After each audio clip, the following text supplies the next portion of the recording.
Nitai, Jaya Gauranitai, Gauranitai, Gauranitai, Jaya Gauranitai, Jaya Jaya Prabhupada, Prabhupada, Prabhupada, Jaya Jaya Prabhupada, Jaya Jaya Prabhupada, Prabhupada, Prabhupada, Jaya Jaya Prabhupada.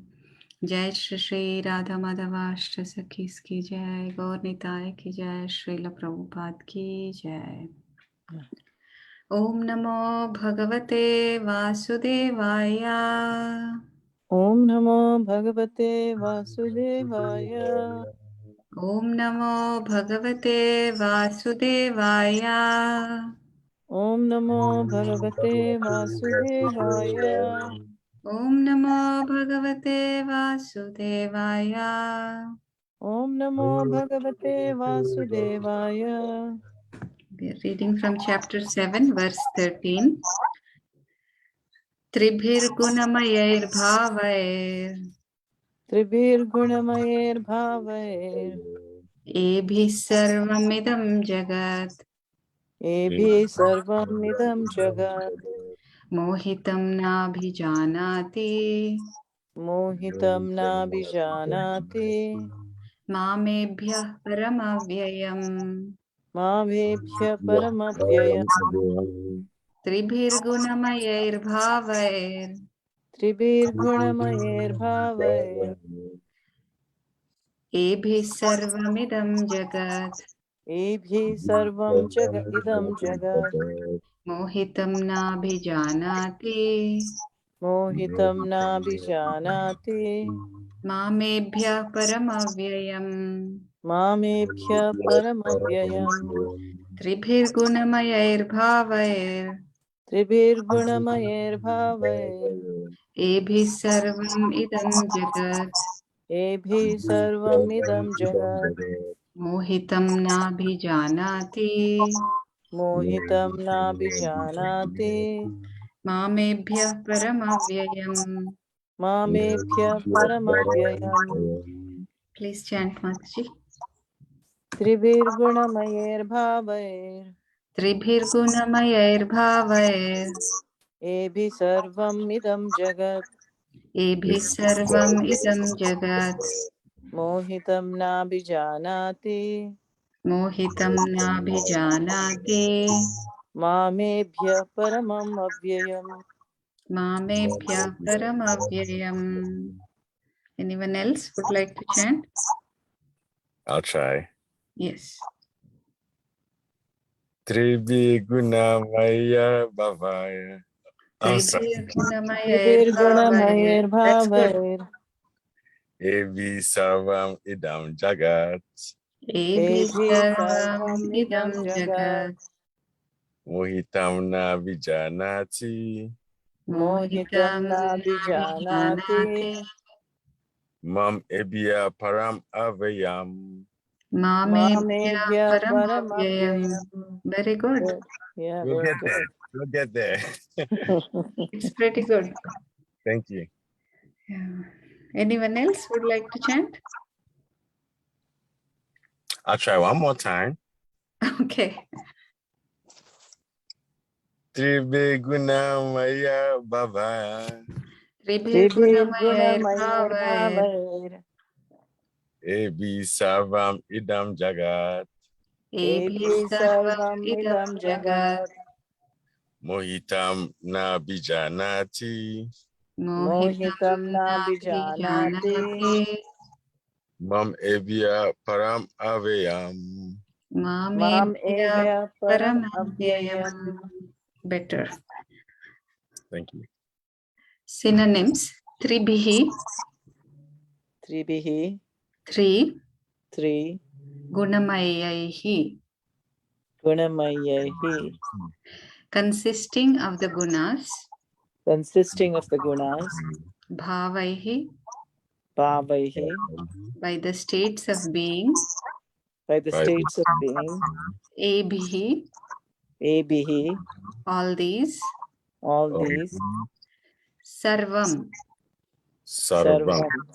whole, whole, idam, idam, this, this, jagat, jagat, universe, universe, mohitam, mohitam, deluded, deluded, nabhijanati, nabhijanate, does not know, does not know, mam, mam, me, me, ebhyaha, ebhyaha, above these, above these, param, param, the supreme, the supreme, avyayam, avyayam, inexhaustible.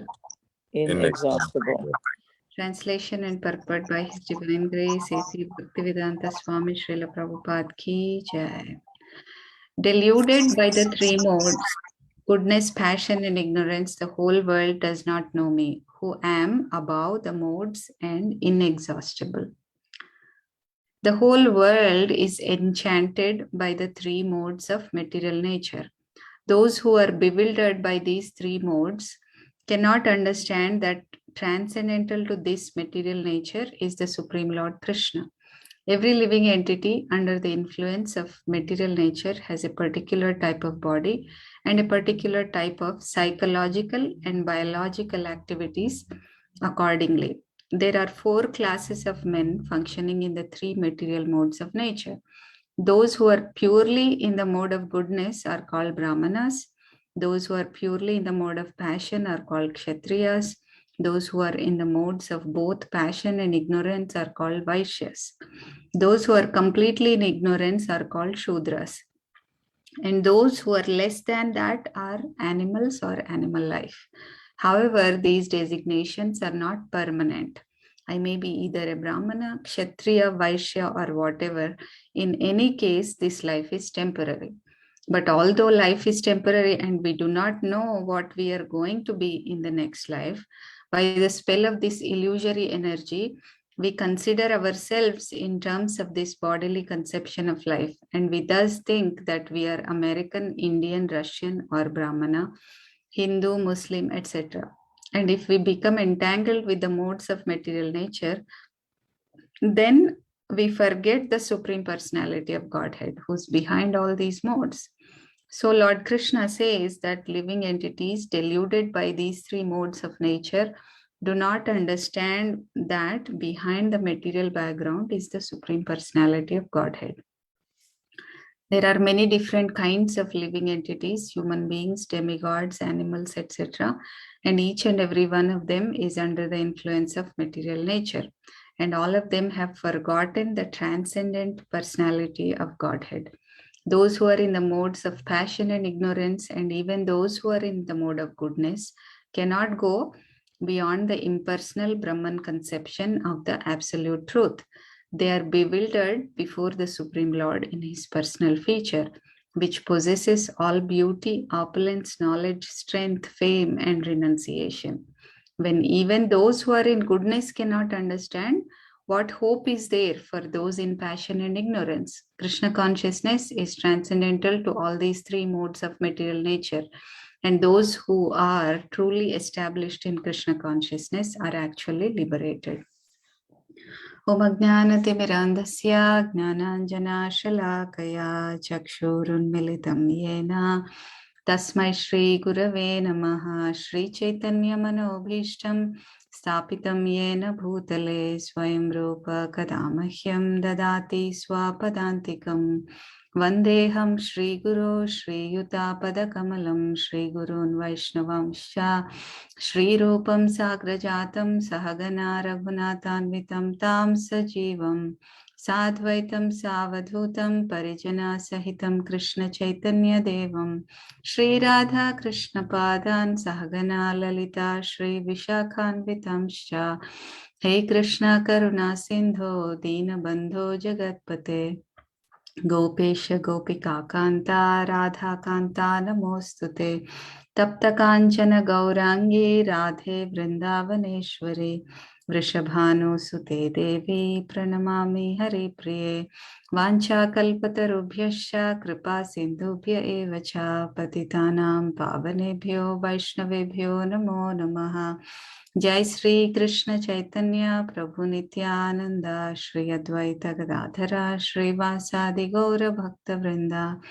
Hare Krishna Krishna Krishna Hare Hare Hare Rama Rama Rama Hare Hare. Do you see my PowerPoint now? Yes. Yes. Okay.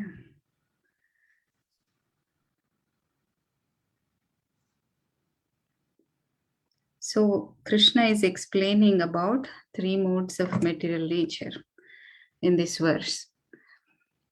So what are the 3 modes of material nature, Kwaku, you know? I believe it's goodness, passion, and ignorance. Yeah, very good. So these 3 modes, they control the whole world. Everybody is enchanted by these 3 modes of material nature. So we are controlled by different mode at different times. It's not like one person is completely in the mode of goodness. Sometimes it may be possible that one person is completely in the mode of goodness with advancement. But most of the times people have different modes that are controlling at different times. There are different percentages of modes in each person. So in ordinary transactions of this world, we see different kinds of modes, and we see different kinds of modes in the objects of perception. We see different kinds of modes even in the senses of different people. And vital airs are also different based on the mode that is predominant in a person. So all these different things are there, and a person can devote himself to religiosity, economic development, sense gratification, faith, and all these things. They are divided into different modes.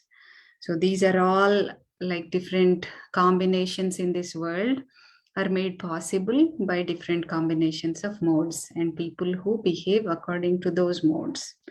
So people in different modes, they have different kinds of qualities. So a person in the mode of goodness, he has self-control. He's identified by his self-control. Person in mode of goodness generally can control himself. And a person who's passionate, he's identified by his lust. Like he's very passionate to get things. I want this, I want that, and he'll work very hard towards getting that. This is what is promoted mostly. Passion is not a bad word in material world. People use it often to note that this person is good. He has passion for this, he has passion for that. In that sense, they use. It is desirable in the material world, but it's not first class according to Krishna. It's second class.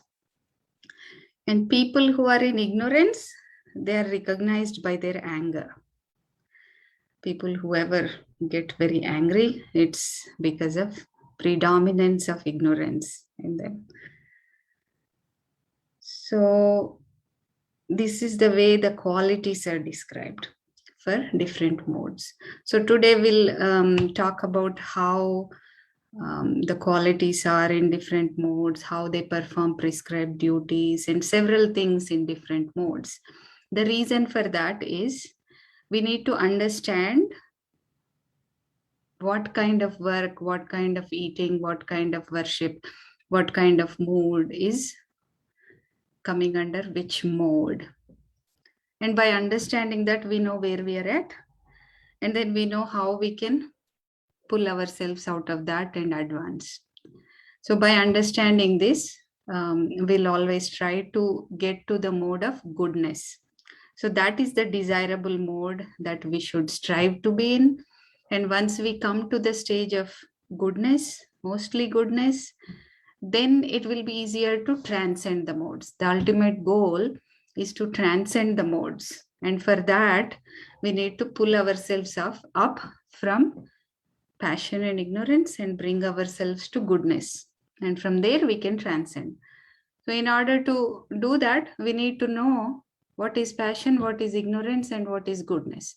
So for that reason, Krishna explains even in Bhagavad Gita, in the last few chapters, and also in Srimad Bhagavatam, when he explains to Uddhava the philosophy, he explains about all these different modes. So this is important information so that we can validate how our day-to-day life is being led. In that way, we can improve. So the next thing that Krishna says is how people perform different prescribed duties. Prescribed duties, do you all know what prescribed duties mean? Honestly, that is something I've been contemplating about. I think I understand it, but I feel like my understanding is not full. And I've been What do asking, you understand? what prescribed duty is, to what I've come to understand a little bit, is like your everyday activities, or even just work, or things that maybe, even if you decide to do anything you do, any actions that you take, that's how I've been looking at it, that you do it Yeah. So yes, in your understanding is very much there. But the only addition is even things that you are supposed to do, like a father, like like a son, or like a mother. All those things are called prescribed duties. Mhm, So mhm. a person in the mode of goodness, he performs prescribed duties without any attachment. Okay. He performs his prescribed duties to please the Lord. Even if we perform our prescribed duties, we can please the Lord. He has put us in different situations, like a mother, like a wife, like a daughter, like a son, husband, like that. We have different duties. And those things we have to perform for the pleasure of the Lord if we want to be in the mode of goodness. A person in mode of passion, he performs those with a desire for results. He wants to get some material benefit, and he performs in all these activities so that he can get material benefit. Any activity we do, if we are doing to gain something out of it, it's in the mode of passion. If we are doing it to please the Supreme Lord, it's in the mode of goodness. So a person in the mode of ignorance, he does activities to commit violence against us, against others. So we see all these different kinds of people in the world, right? We see people who are just doing the duty for the sake of the duty, for the pleasure of the Lord. We see people who want something out of everything they do. We see people who expect some fruit out of everything they do. And we also see people who do things for no other reason other than to give trouble to others, other than to commit violence to others. That is ignorance. And then another thing that Krishna describes is what kind of results will come by being in these modes, how people are going to experience these modes by acting in those modes. If a person acts in the mode of goodness is very illuminating, very pure, very auspicious, and it's better than passion and ignorance. How he will be like? He will be very happy, he'll be virtuous, and he has knowledge, and he has good qualities. This is how a person in the mode of goodness will be. Example for that, I picked some examples from the scriptures. I felt Narada Muni is like an example for mode of goodness. So he's always going around the different planets, enlightening many people. We see so many examples in Srimad Bhagavatam of people whom Narada Muni enlightened, like Dhruva Maharaj, and even Prahlad Maharaj. He taught him when he was within the womb of his mother Kayadu, and he tried to deliver thousands of sons of Daksha. So first time when Daksha had several thousand sons, the practice was when someone was a brahmachari, they go out and they perform austerities. And then they come back and become a grihastha. Daksha is a prajapati. The duty of prajapati is to populate the universe. So he had these several thousand sons, and he was expecting they also get married and they'll also have a lot of kids. And in that way, the universe will be populated and his duty will be done. But then Narada Muni meets all these sons in the forest when they are performing austerities. And then he convinces them that this material world is not a good place to be in. You don't have to get married and experience this whole material world. You just have to surrender to Krishna and continuously do the tapasya, and until you get liberated, until you go back to Godhead. So they accept Narada Muni's advice, and they just want to remain brahmacharis. So Daksha was a little not happy with this. And then, afterwards he will have again thousands of sons. I think it was 40,000 first and 60,000 later. So then he sends them again, because a brahmachari is supposed to perform austerities. And he sends them again, and Narada Muni tells them, see, your brothers are very intelligent, your older brothers. They accepted that this material life is not meant for just enjoying and, using it for sense gratification. There is a higher purpose for human life, and they accepted it, and they just remain brahmacharis until they go back to Godhead. They'll perform austerities. Why don't you do the same thing? And these other sons also, they accept and they do the same thing. At this time, Daksha gets really upset with Narada Muni. And then he curses Narada Muni that he really can't stay at any place for too long. But Narada Muni didn't get upset. He continues to do his duty, whether he gets the fruit or he doesn't get the fruit. In this case, he didn't get any fruit. He only, got cursed. Eventually, all these other people, the sons of Daksha, they will go back to Godhead. But it's not something that he got it for his own senses. It's only for the welfare of others. His duty as a preacher he has been doing.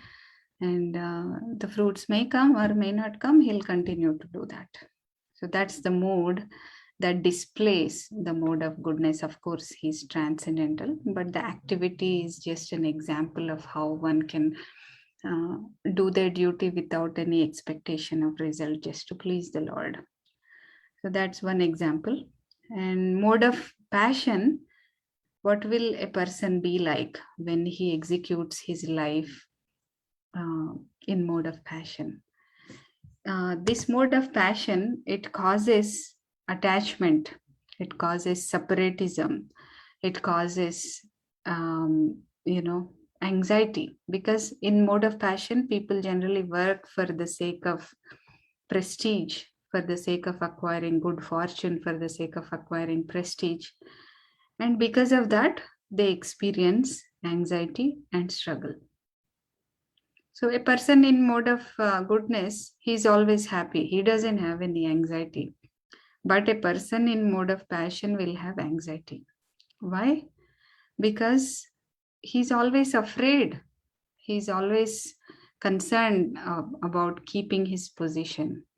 So generally demigods, they are in mode of goodness, but I'm just giving this one example of Indra. Just like I said, not that everyone is in mode of goodness all the time, unless one is really pure. They have this contamination of other modes. So Indra, he's always in this anxiety that anybody does any austerity or anybody does any sacrifices in a huge scale, he feels that they're doing it to get to my position. They're doing it to become Indra. So the example is Prutu Maharaj. Prutu Maharaj, he was doing 99 Ashwamedha, like 100 he wanted to do, 100 Ashwamedha Yajnas. And when he finished 99, Indra got really anxious. He was really concerned that now if Prutu Maharaj finishes doing 100, he will be eligible to become Indra. What will happen to my position? How can I be the one? How can I have that prestige? Indra is a very prestigious position. You know, people in this material world, they want to have this post, that post, but nothing is compared to Indra. He is the head of the demigods, and everyone works under his direction.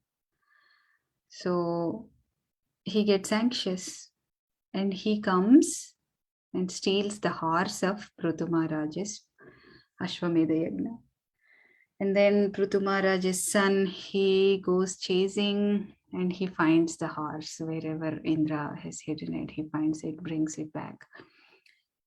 And then again he comes in different forms. He comes like a fake sannyasi. He comes in different forms to steal the horse.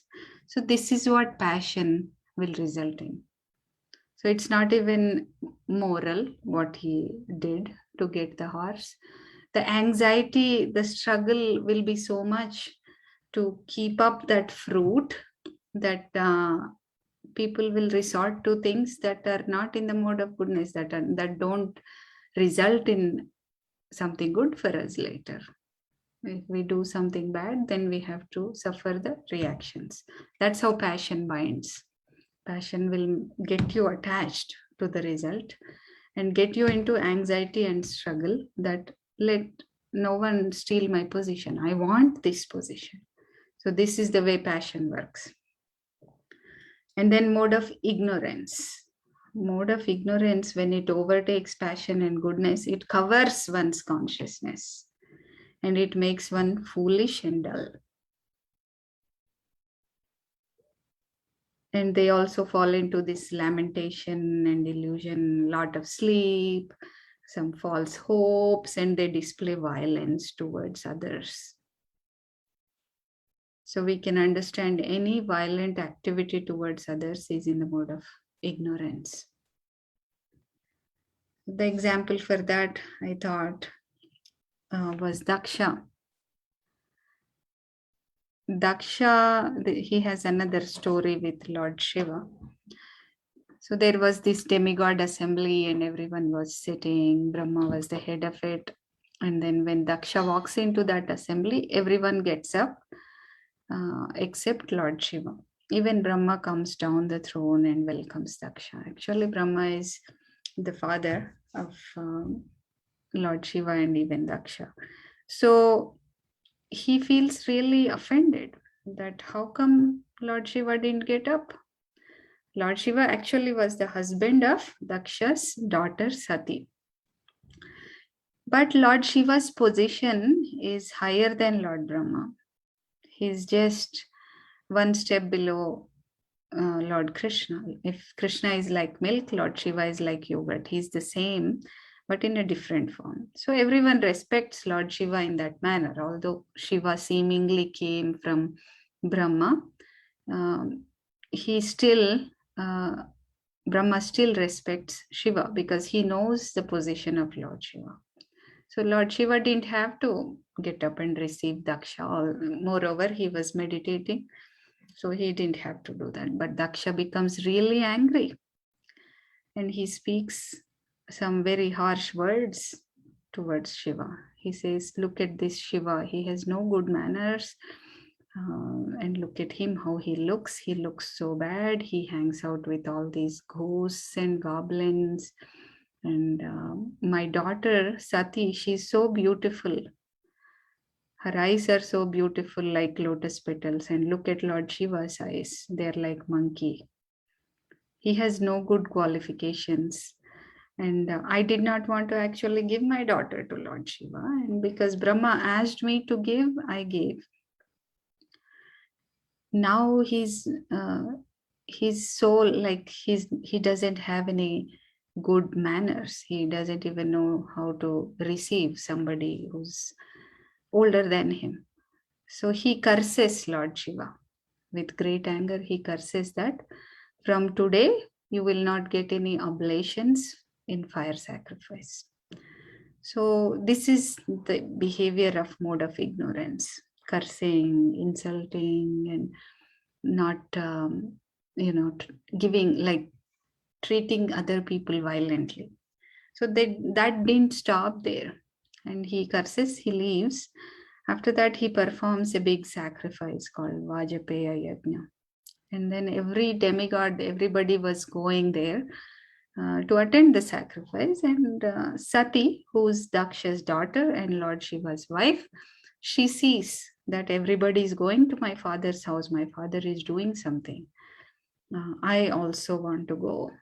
So Sati goes and tells Lord Shiva that I also want to go to my father's house. So Lord Shiva says one should not go to an uninvited place. You may go if the other person is really favorable to us, but because he doesn't like me and you are connected to me, he's going to insult you if you go. And if you feel insulted by someone very dear, it's worse than death. So please don't go. That's what Lord Shiva says. But Sati becomes really desperate. She keeps looking at Lord Shiva, hoping that he will say, now you can go, it's okay. But he doesn't say it. But she anyway wanted to go. She puts on all the jewelry that her father gave and she wanted to go without even the permission of Lord Shiva. So Lord Shiva is kind. He sees that she's going anyway, so he sends some of his assistants to take her nicely. And then when she goes to her father's house, Daksha doesn't even acknowledge that she came. He didn't even come and ask, how are you doing? So that's another way of insulting others. Sometimes we may say that I didn't do anything. In this case, Daksha may say, I didn't do anything. I was just busy in my own thing. That's why I couldn't talk. There are, many instances that people don't pay attention to this subtle etiquette. Ignoring is not just ignoring. You're hurting the other person by ignoring. So Daksha was so hurting, and Daksha's wife, Sati's mother, and Sati's sisters, they come and talk to her. But Sati did not feel comfortable. And she also sees that in the fire sacrifice, there are no oblations for Lord Shiva. At that time, she really feels very bad. And then her, disappointment for Lord Shiva, neglecting Lord Shiva, for insulting Lord Shiva. Because of that, she burns herself with her own fire generated from her own body. Daksha sees this, but he didn't, his heart didn't melt at all. So that's how it becomes when a person is engaged, is in too much sense gratification, or he's in the mode of ignorance. They can see the violent, the impacts of violence on others. They are okay with that. So this is the example of what mode of ignorance may do to us. So there are more descriptions on what mode of goodness, passion, and ignorance does. So mode of goodness, with that, our consciousness becomes very clear. And our senses will get detached from matter. When that happens, we can become fearless. Fear comes from attachment. When we don't have any attachment, we can become fearless. There is one very nice story on this. I'll try to summarize it. There is this saint called Kuresh, who's a disciple of Ramanujacharya. And one day he wanted to give up everything and go. So he was actually a very wealthy man. And one day he just gave up everything, donated everything to Brahmanas, and then with his wife, he was going in the forest. And then the wife says, when it's dark, she says, I am feeling fearful, I'm afraid. Then he asks, if you're afraid, that means you're attached to something. What did you bring from home? So she shows him this plate in which she used to serve her husband every day. It's a golden plate that she brought. And because of that, she was afraid. If thieves come, they can steal. So he takes it and he just throws it away, far away. And now he asks, are you afraid now? She says, no. So this is how it is. If we are attached to certain things, then we will be afraid. Not that, I transcended all attachments, but that's the theory part that Srimad Bhagavatam says. If we are attached, we will be afraid. And when we are in the mode of goodness, then detachment will come and fearlessness will come. That is the predominance of mode of goodness, the result of predominance of mode of goodness. So with passion, what happens is our intelligence will be distorted. We can't always do the right thing because we are motivated by what is in it for me. If I do this, will it be beneficial for me? Will I get something or will the other person get something? So if we are passionate, our intelligence will be distorted. We can't do what Krishna wants. We'll only do what we want. And because of that, there will be entanglement. We cannot be free. We cannot be fearless. We cannot be detached. This is unhealthy condition. And mind will also be unsteady, perplexed in this situation. And then mode of goodness, if it predominates, a person cannot even concentrate. There is no attention. It's like if you see a drunk person, that's the good example of mode of ignorance. His mind is ruined and he has depression, no attention. All these things will happen. And the next thing Krishna explains in Uddhava Gita is how these kind of people will depart from this world. If a person who's in the mode of goodness, if he passes away, he goes to higher planets. If a person in the mode of passion passes away, he stays in the middle planets, earthly planets, in the world of human beings. And if a person in the mode of ignorance passes away, he goes straight to hell. And people who are beyond all these modes, if they pass away, they go to Krishna. They come to the Goloka Vrindavan. And then Krishna explains the work in different modes. Same thing like we discussed in the prescribed duties. Work is the same thing. Without consideration for fruit, if someone does, it's mode of goodness. If it is performed with a desire to enjoy the results, that's passion. It is impelled by violence and envy, that is mode of ignorance. So, and knowledge in three modes is, in mode of goodness, the knowledge is about the absolute truth, absolute knowledge. In mode of passion, the knowledge is about duality. So goodness, you're only concerned about what is the best, what is absolute, what is dharma. That is the consciousness. In passion, the consciousness is duality. Good for me, not good for me. Beneficial for me, not beneficial for me. Gives me fame, doesn't give me fame. Gives me prestige, doesn't give me prestige. This is the calculation in passion, the duality. And ignorance is based on foolish materialistic knowledge. Like, all the science, if we can say, if it doesn't lead to realization, practically it's foolish. Big Bang and all these other things. It doesn't take us anywhere in terms of consciousness. And then residence, where we live, is also in different modes. Residence in the forest is considered mode of goodness. Residing in towns, cities, it's mode of passion. And residing in gambling houses and things like that, that's mode of ignorance. So it's clear. If you see people in big cities, they're very passionate. The city brings that kind of consciousness to the person.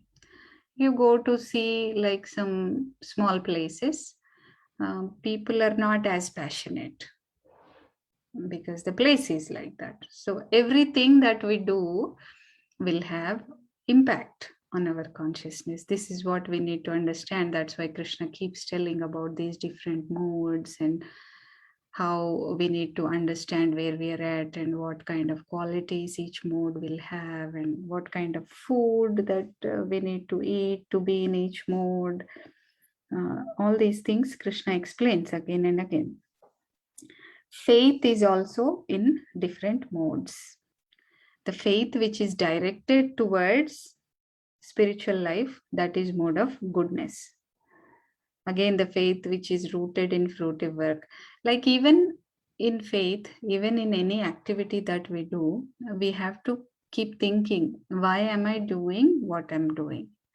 So that's what keeps us grounded in mode of goodness. If we are not there, we will recognize it and will pray to Krishna that please let me operate on a higher platform like mode of goodness. And then faith in mode of ignorance will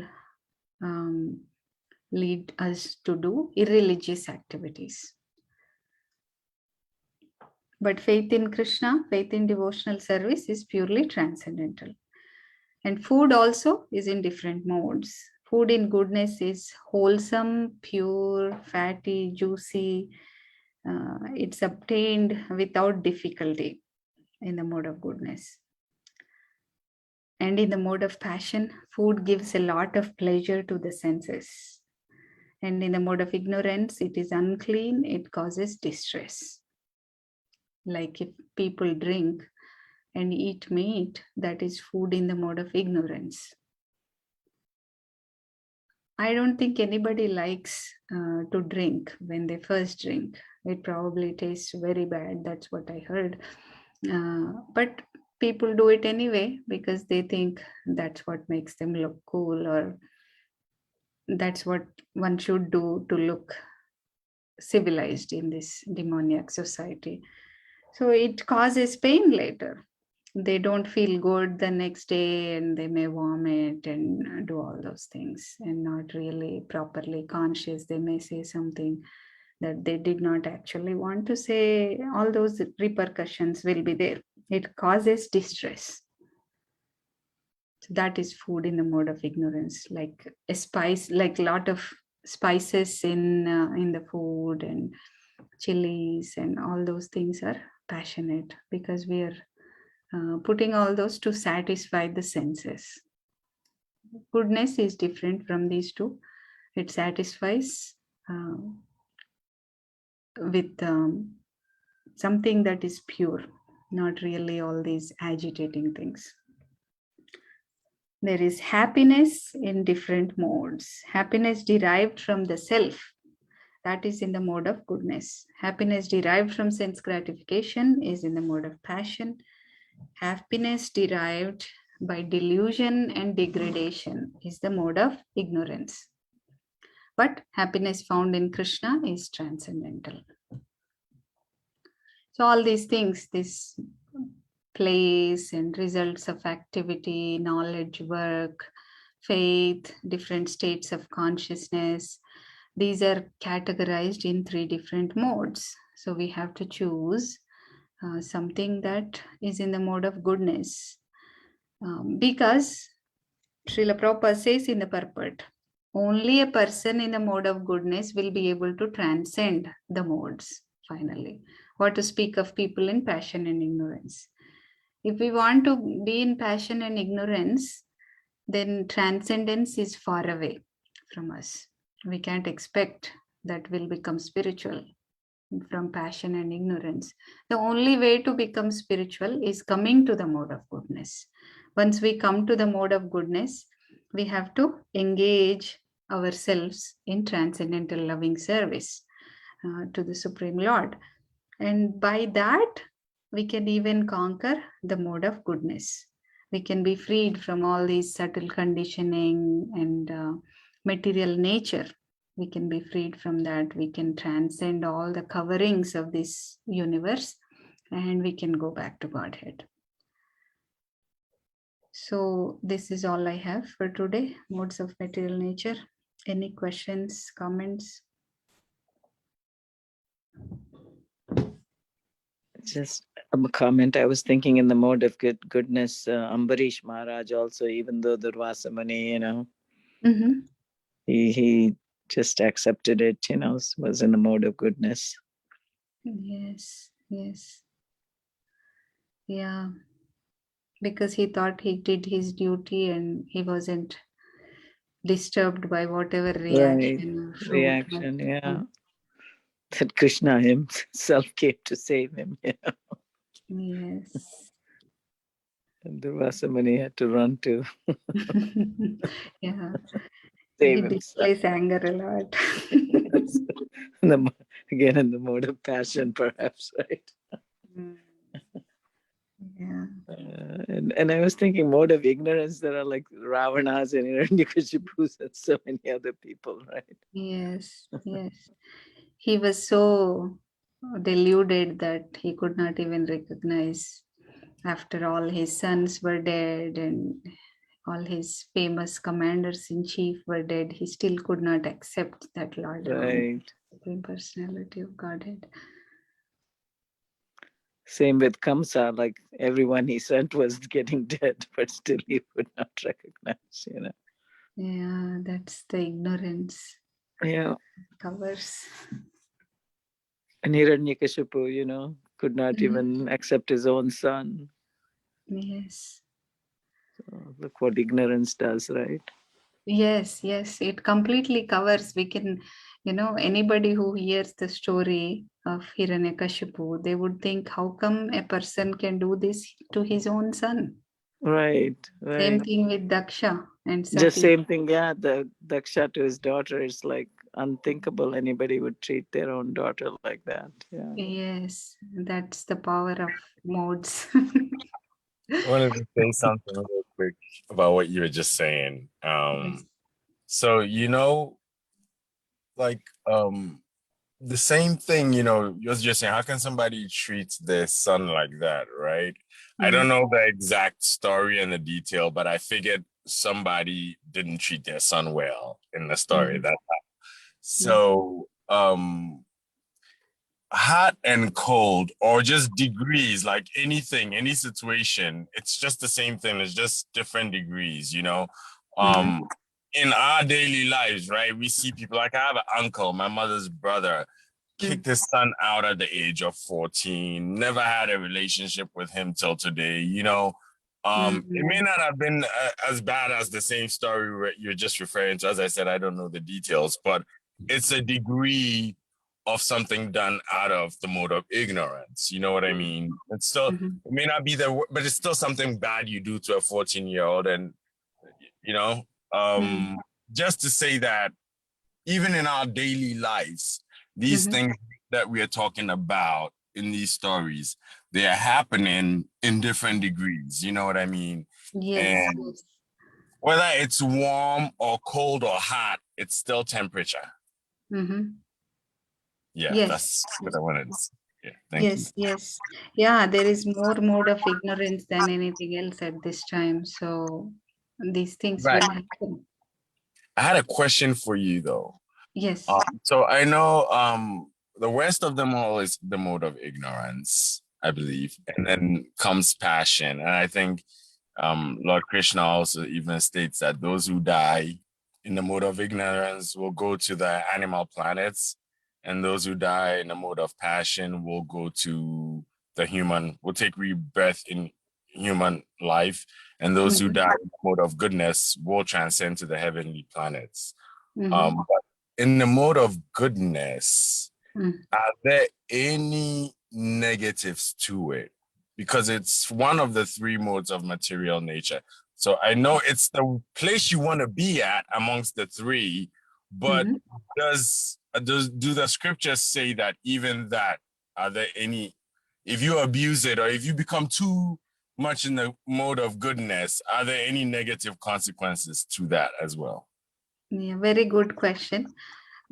Even in the mode of goodness, a person is conditioned by the sense of happiness.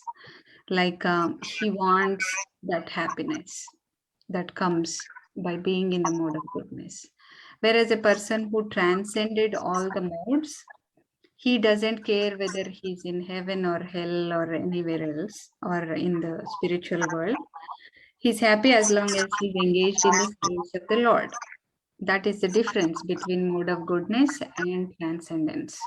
So, in Okay. mode of goodness, because we are conditioned by the sense of happiness, we have to take birth again. That's why that's just a Attachment. stepping stone to transcend. The ultimate goal is to transcend. But before that, the step before that is to come to the mode of goodness. Okay. Okay. Thank But as long as we are in the material world, even though we maintain mode of goodness, we have to constantly battle not to succumb to these other modes because they are very powerful. Right, right. And even in the mode of goodness, if you take it too much, too far, you might want to be better than other people and you might get attached. And Yes. it all goes back to attachment, being Mhm. attached to anything in this Yeah. world. When someone thinks like that, then immediately he's not in the mode of goodness anymore. He'll just come down to the passion platform. Right. Yeah.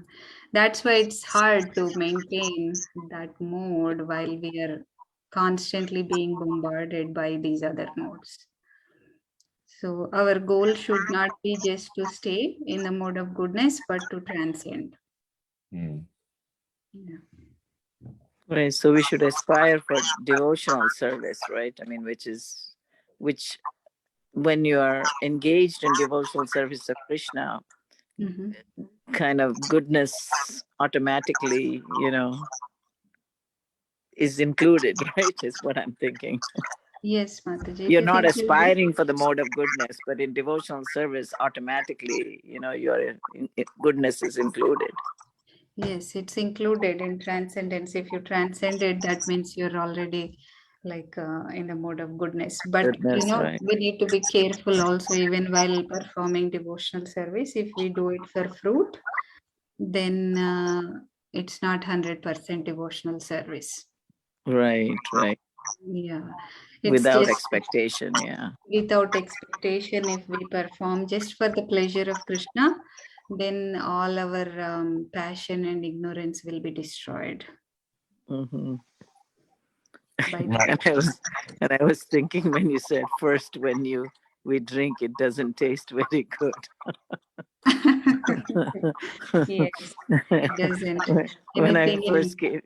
Mhm, first came to this country, my husband wanted me to drink some beer, and mhm. I didn't drink it, but I just smelled it, and it smelled like urine to me. And I said, why would anybody want to drink this? Yeah, very bad. And I didn't even want to drink it. So Mm, yeah, thankfully, I had no interest in drinking it, or you know. yeah.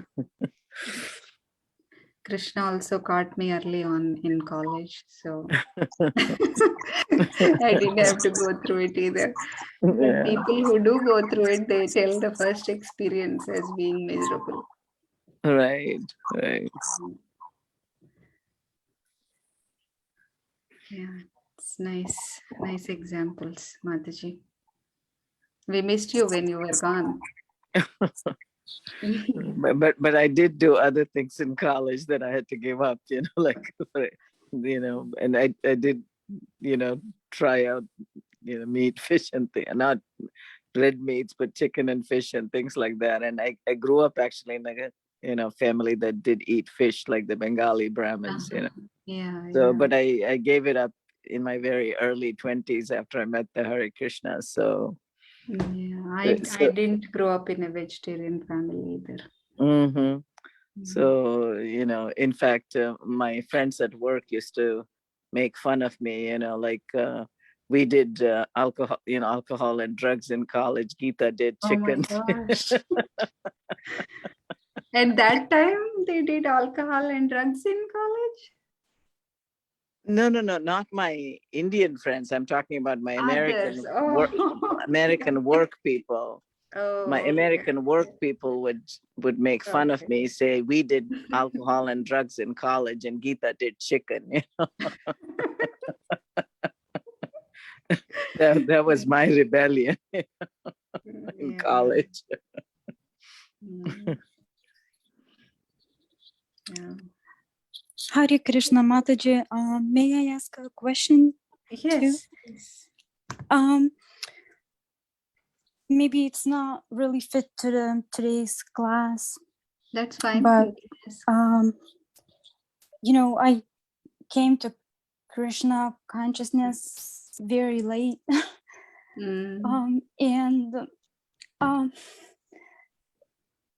As going deeper, I understand that I do have anxiety that I don't get chance to cleanse my heart.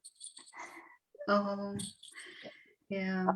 In this life, so I just always think about that. So I want to do as much as I could, but it's just the fear in me that I won't get chance to cleanse my heart in this life. Why do you think you won't get a chance to cleanse your heart? I think I heard one spiritual teacher said that it takes like 40 years, of devotional service, and I'm in my 40s, so I don't know if I have another 40 years. Yeah, I have a good news that's for not you. True. Yeah, I have Maharaj, a good news. Tell her about Maharaj Katwanga. Yeah, I have a good news for you that, it doesn't take that long if you're so sincere, like Gita Mala Mataji is saying. Some people even achieve perfection in a moment.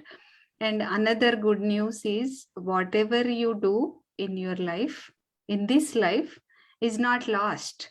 When you have to leave this body and take another body, you don't have to start from point zero. Whatever advancement you made in this life, it will go with you to the next life also. So there is no loss in your endeavors to cleanse yourself. There is no loss. So don't worry. Whatever you can do, you do and it. Srila Prabhupada, our spiritual master, who brought Krishna consciousness to the West, when he was asked, I think in Australia or somewhere, how long does it take to be Krishna conscious? One of the answers he gave was a moment. It only takes a moment. If you're extremely sincere, it only takes a moment to surrender to Krishna. I mean, of course, you have to follow through that moment. Once you feel that sense of surrender, you have to follow through. I mean, even if you start now, it makes a huge difference. And that even if you start now, at the end of your life, you will have surrendered to Krishna. So this Krishna consciousness is so wonderful, no matter when you start. And whoever is speaking, I might have been in this movement for 40 or 45 years, but it doesn't mean that I'm ready to go back to Krishna either. Those of us who have been practicing for a very long time can tell that surrender doesn't necessarily come in terms of time. It comes in terms of your attitude. Yes, that's a very nice sentence, Mataji, the last one. The attitude of the follower is what determines how much advancement you make. So Mataji, is there anything enhancing? And it's I know Japa and Srimad Bhagavatam reading and everything. Is anything else that I could do? You can come and do some service in the temple. Right. Yeah. Where do you live? I haven't met you before. Yeah, I've been doing a little bit as much I you know, could get the service, coming in, doing a little bit cleaning and helping washing the dishes after the program. As much as I wanna, you know, serve in the temple. So I'm very happy to be live there. in Connecticut. Which town do you live in? Yes. Mataji, my name is Olivia. You know me. I come to the temple every Sunday now. Oh. Olivia. Which town do you live, Olivia? New Britain. Oh, New Britain. Nice. So thank you so much. I appreciate Mataji. Thank you. No My problem. humble, How long have you known Krishna consciousness? Well, 2 years ago, I went to Vrindavan with the group and, you know, kind of opened to me. I've been vegetarian for 10 years. So it took 10 years, I guess, to cleanse it out. And then Krishna was very merciful and showed me the, you know, the other side of the, I was raised Catholic and I knew there was something missing. So I was kind of searching more and more.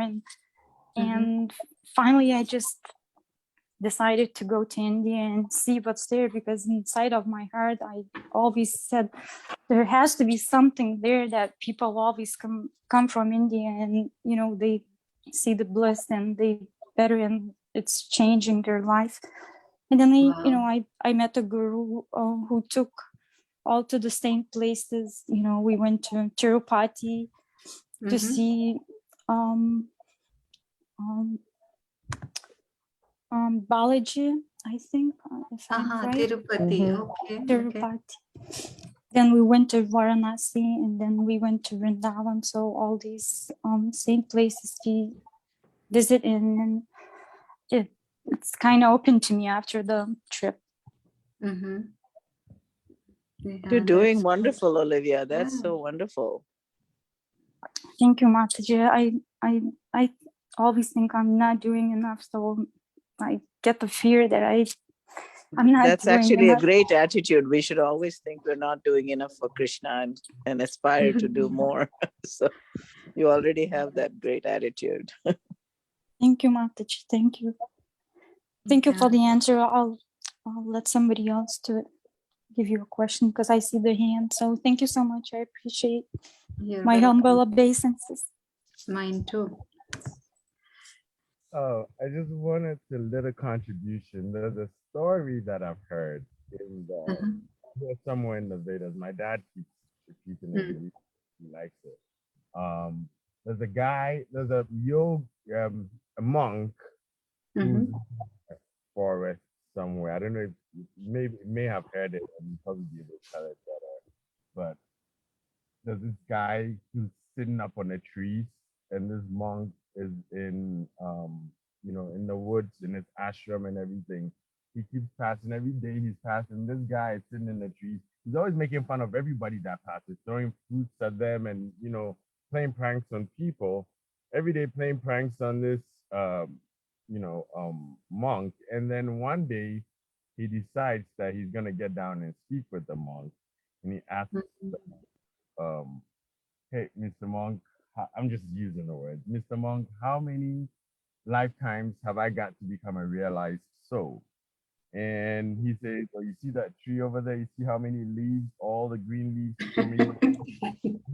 Yes, it's like you have that many lifetimes before you become realized. And the guy said, well, that's good. Then I can play all the pranks I want because I have so many leaves to keep going until I get realized. And then the monk looks at him and he tells him, well, actually, that was just a joke. I wanted to see your reaction. Today is the day. If you don't change today, that's your last lifetime. If you don't change today and follow me to go get your life together, that's it for you. And then the moment he said it was like, something dawned on this guy immediately. It was more realization. He followed the master to the ashram, stayed there with him. Finally, when the master died, he was the one that took over the ashram and, became a realized soul and all that. So it's a moment for the master to show up, and the worst person in the village became the one that took over. Mm-hmm. So I Yeah. just want to say that it's never late for anybody. Yes. Yeah, it's never late. Valmiki, remember Valmiki? And isn't there another in Chaitanya Charitamrita? Who was that person who wouldn't even walk on ants afterwards? Who was that? Sundari Mrigari. Radhika? Mrigari. Mrigari, yeah, Mrigari. Thank you. So you should tell Olivia the stories of Mrigari and Valmiki. She'll feel much better. Yes, yes. She has been a vegetarian, so that's great for the last 13 years. So don't worry, Olivia. Yeah. You're doing good. Mrigari and Valmiki were like such, sinful people who just turned around in just by the association of some pure souls. Yes. You are like one among thousands, so feel happy about it. Okay, I think. Hare Krishna, Mataji. Yes. Mataji, just one thing I just wanted to share about Olivia Mataji. She has been doing a lot of service. I mean, some of you may not know about her. In temple cleaning, right, after the utensils, she come and clean all the vessels. She come and clean the stoves also. Wow. On grand opening day, I would just like to share incident what happened.